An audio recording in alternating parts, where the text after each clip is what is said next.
Welcome to the True North Country Comics Podcast, dedicated to promote Canadian comic book creators and supporters. It's August 9th, 2021. I'm John Swinimer. If you want to drop me a line, you can contact me at john@truenorthcountrycomics.com. On this episode, I chat with Brian Bowman and Susan Tooke about Dusty Dreams and Troubled Waters from Nimbus Publishing. This podcast is available on Apple Podcasts and Google Podcasts. It's also available on the True North Country Comics channel on YouTube. I invite you to like and subscribe.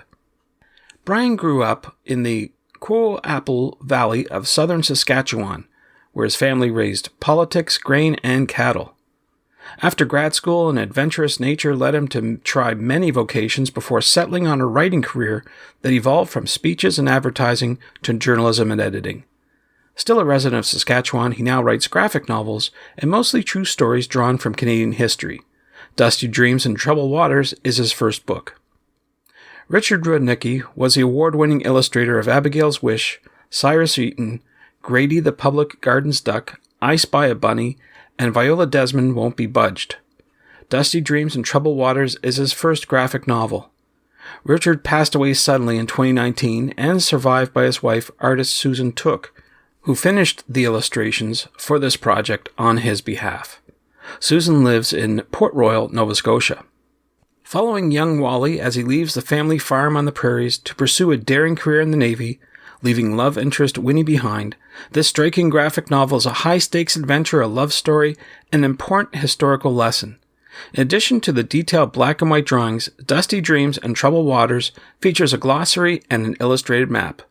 And so, without further ado, here's my chat with Brian Bowman and Susan Tooke about Dusty Dreams and Troubled Waters. So, Brian Bowman and Susan Tooke, thank you very much for taking time to chat with me. Certainly. You're welcome. I appreciate your time. What I normally do to start off the interview is ask the creator about their first comic book. So I'm wondering, what was the first comic book that you read? And maybe, Brian, I'll ask you first. Okay. I frankly don't really recall the first comic book I read. But it probably would have been something from Classics Illustrated. Mm-hmm. And I say that because my mother really didn't allow us to read lurid comic books. So I had to go to my friend's house to read DC Comics and Marvel and things like that. I will tell you, though, that the first graphic novel that really influenced me in a huge way was The Watchmen. Oh, right. It's practically my go-to source for inspiration on when I'm attempting or thinking of a graphic novel. I think it's a perfect oeuvre, if you wish, in the genre. It's a basis of comparison with others. It still, I think, holds a commanding position as an example in the genre as well. Definitely, that's for sure. How about you, Susan? What was the first comic book that you remember reading? Well, it's interesting because Brian and I are around the same age, and like Brian's mother, my mother would not allow me to read comic books. So of course I went to my friend's house and read them. And my favorite was Mad Magazine. Yeah. Very good. Yeah, lots of inspiration there from both books, that's for sure. But wondering who or what inspires you to create today? And maybe I'll ask Brian, you first. Well, I create depending on what interests me, I guess, and what I think might sell in the marketplace. I've always been interested in the Navy, and that's largely because my father served in a Corvette during the war. So I was familiar with that. One of the books that influenced me was The Cruel Sea by C.S. Forester, of which there's been a movie made. And in fact, as we speak, I have it sitting beside me. Oh, very good. Yeah, and others, on that topic. But I've always wanted to write this. Right. Yeah, good stuff. Well, Susan, who or what inspires you to create today? Oh boy. Well, I took on this project after Richard, my late husband, passed away. So graphic novel was not something that I had thought I would entertain, although I had done a number of illustrated books in the past. But I'm interested in environmental issues. And I live in rural Nova Scotia, surrounded by beauty. I'm a painter and a media artist as well. Ah, very good. Very good. So with that in mind, I wanted to talk about your latest project, Dusty Dreams and Troubled Waters from Nimbus Publishing. And Susan, you alluded to this, but the passing of artist Richard Rudnicki. I wonder if you could talk a bit about that. I'm sorry that happened, and sorry for your loss, but I wonder if you could talk a wee bit about that during the process of the creation of this book. Certainly. Well, Richard embarked on this project. His idea for doing it came to him from some work that he had been doing with Doug Thomas, who was the executive director of the Canadian Naval Memorial Trust, which is Sackville is in the care of the trust, and that was way back in 2012. So the idea came along way back then, and then Richard had been working on it with Brian, of course, for all of those years. He was nearing completion in the fall of 2019 when he passed away suddenly, unexpectedly, and the graphic novel was yet to be finished. There was about a fifth of the book left to illustrate, and it took me about 4 months to get the courage and the emotional stability up to open up his files and start illustrating, learning Clip Studio Paint, the program he was using, and trying to, as best I could, emulate his style. Working with Brian and working with Doug Thomas as an advisor and technical things really, really helped. It couldn't have been done without them. Well, it's a great tribute, and I commend you on finishing that work. So congratulations on that. Brian, wanted to talk about the story itself. For someone who's not familiar with this, how would you describe it to someone? I would say that it's the story of a young man in Western Canada who goes to war at sea in the Sackville and serves as a member of the crew through thick and thin, and finishes the war when the Sackville's boilers packed up later in the war, and so he was and the rest of the crew were transferred to a frigate. But it's typical of people from Western Canada. Many of them did join and serve in the Navy, and we apparently had a reputation for being good sailors, owing to our isolation and our ability to gauge distance and size at distance as well. So that features in the novel. Richard originally had his protagonist from Winnipeg, and I thought it was too narrow a focus for what the novel was trying to encompass. So I changed it to an undefined location on the prairies. And so it's a love story as well. He grows up with his brother, the rivals for the attention of a girl that they both want.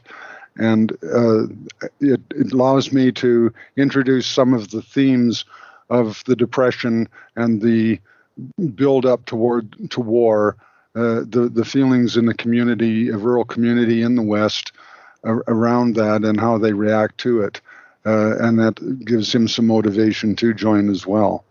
So that's that part of the story. The rest of it is basically naval, and it encompasses training all the way through to my protagonist's name is Wally, and Wally serves as a gunner in this Corvette, and as a lookout on the bridge when they're not at action stations, so that allows him to overhear basically what's going on, and he's aware of the strategic situation as well. Yeah, I have to commend you. There is so much packed into this book. Little nuances, things of history, like you mentioned the Depression and how people reacted that are woven into the story that's not you're not hit over the head, is what I'm saying. You're doing it in such a fashion that it comes across naturally throughout the story. So I commend you on that. Well, thank you. Yeah.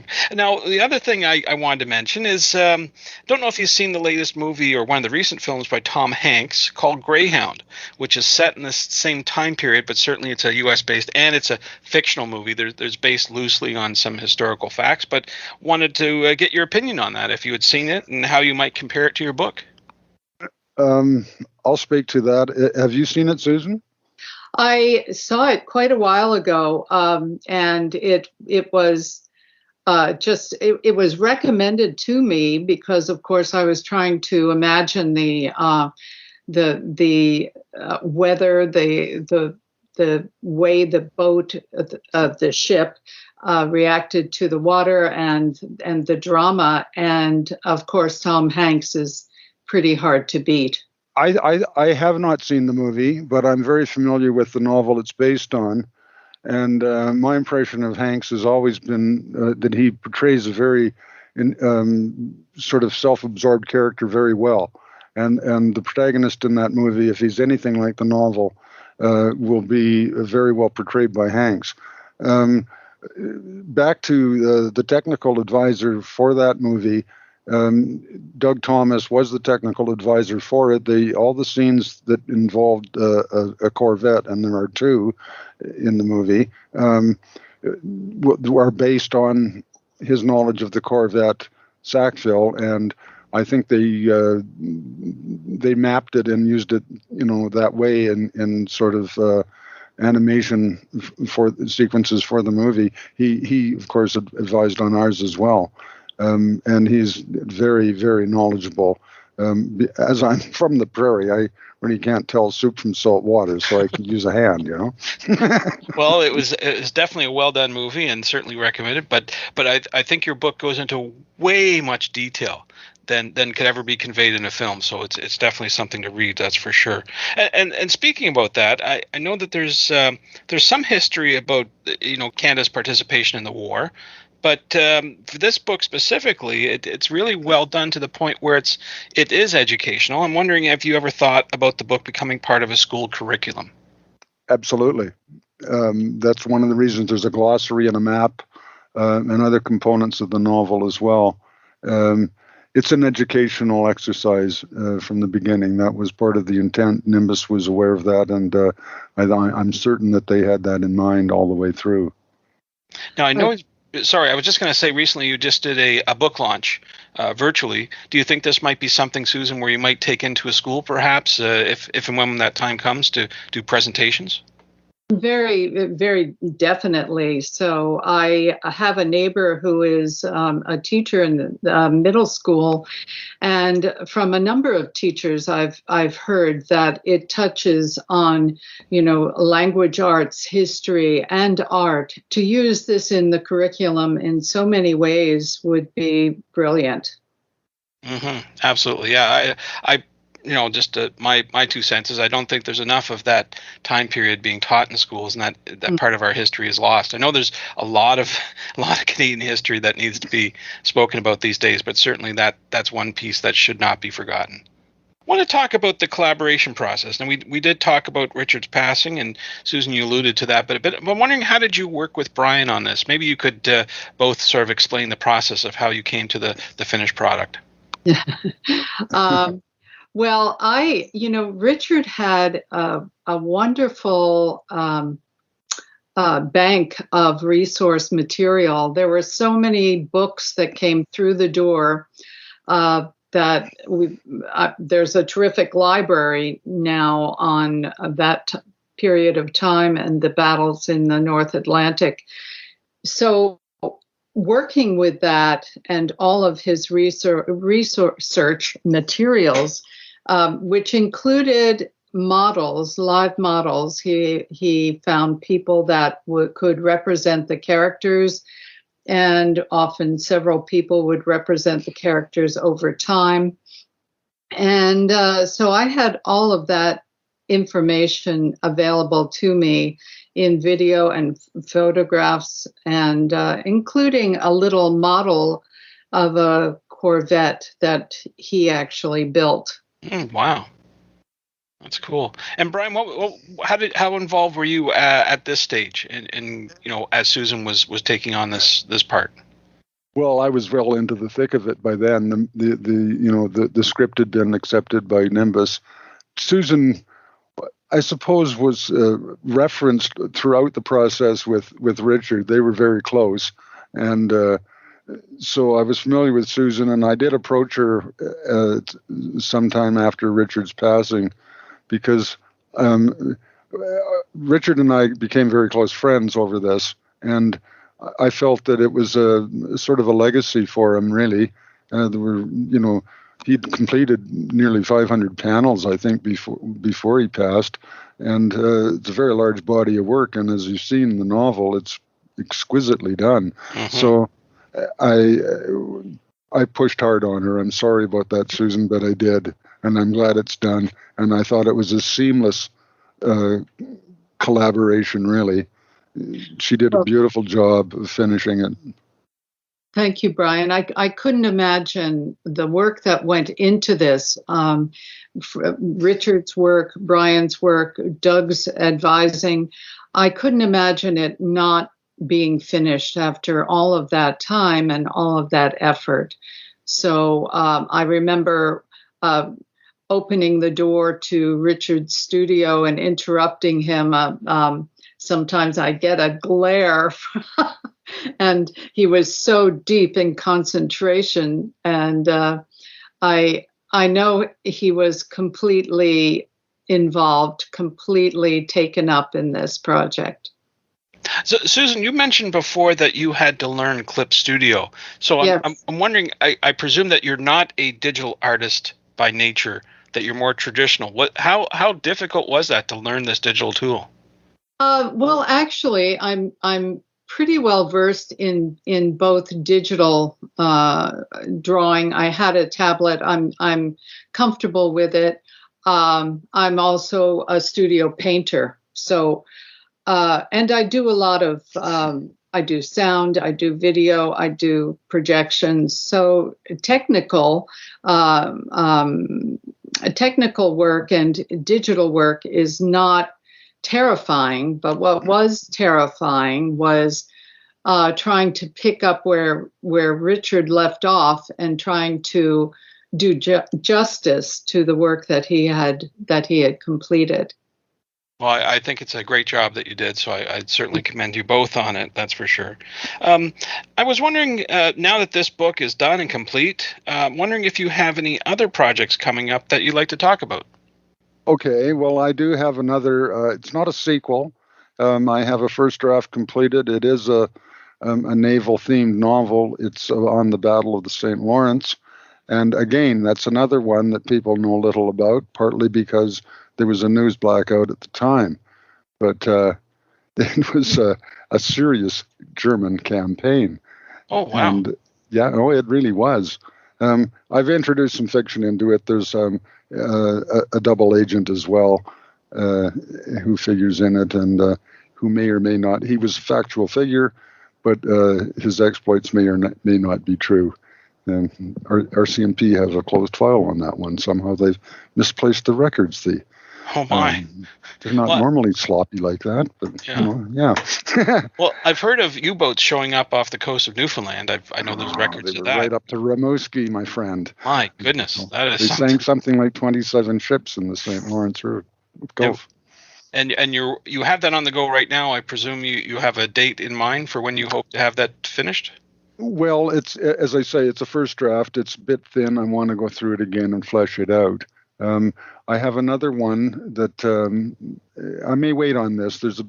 Just because I've got the current one, I want to see how it does before I make another attempt. Nimbus is full at the moment, so I have another one which is Western based, I guess, but it's an ecologically themed novel.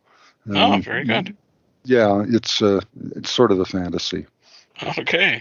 How about you, Susan? What do you have coming down the pipe?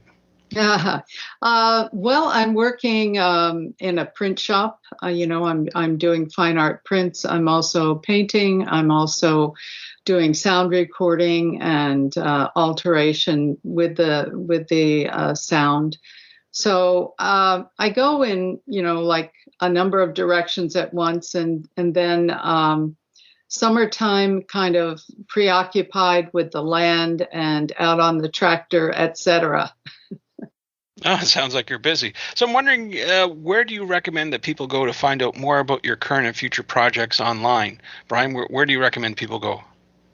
I'm light presence online at present. I do have a Facebook presence, but I'm in the process of revising that. So currently, you can reach me on Facebook. Just type in Brian Bowman, it should come up. But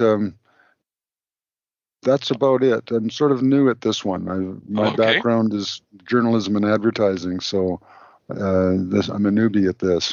Very good. Very good. And how about you, Susan? Where do you recommend people go to find out more about you? Well, just Google my name and you'll find Instagram, you'll find Facebook, but you'll also find a blog and my work at the various galleries that represent me. Very good. Well, Brian and Susan, those are all the questions I have for you, but I'm wondering if there's something I didn't ask that you'd like to get across in this interview. I think the thing that really needs to be stressed is the dedication that went into the accuracy of this graphic novel. Dusty Dreams and Troubled Waters really was such an effort to bring that time, that period, that action in the North Atlantic to life. And I think it was done extremely well, and the drama of those engagements is on every page. I will add one brief comment. You mentioned that the people don't really know about these events at sea, and the fact is that Canada was solely responsible for getting goods to Europe during that war. It was the longest campaign of the entire conflict, and we did it single-handedly. It was almost an embarrassment for C.S. Forester to write the novel he did, because he knew full well the Americans really had very little contact or presence in the North Atlantic campaign. Canada really is solely responsible for getting it done, and we don't really pay attention to that fact. It needs to be said. And I'm hoping that this will help say it. Thanks to Brian and Susan for the chat. You can discover more about Susan on Instagram at Long Branch Studios and online at susantooke.com, and that's Tooke, Tooke. You can discover more about Dusty Dreams and Troubled Waters from Nimbus Publishing at nimbus.ca. And thanks to you for listening to the True North Country Comics podcast. If you haven't done so already, please subscribe to and like this podcast on Apple Podcasts, and please leave a good rating. Also check out the TrueNorthCountryComics.com website and follow along on Twitter at True North Comics. True North Country Comics is now on YouTube. Please like and subscribe to the video channel. Please send your feedback to John at TrueNorthCountryComics.com. Thanks again for listening, and come back soon for another episode. Bye for now. True North Country Comics podcast is copyright True North Country Comics, copyright 2021.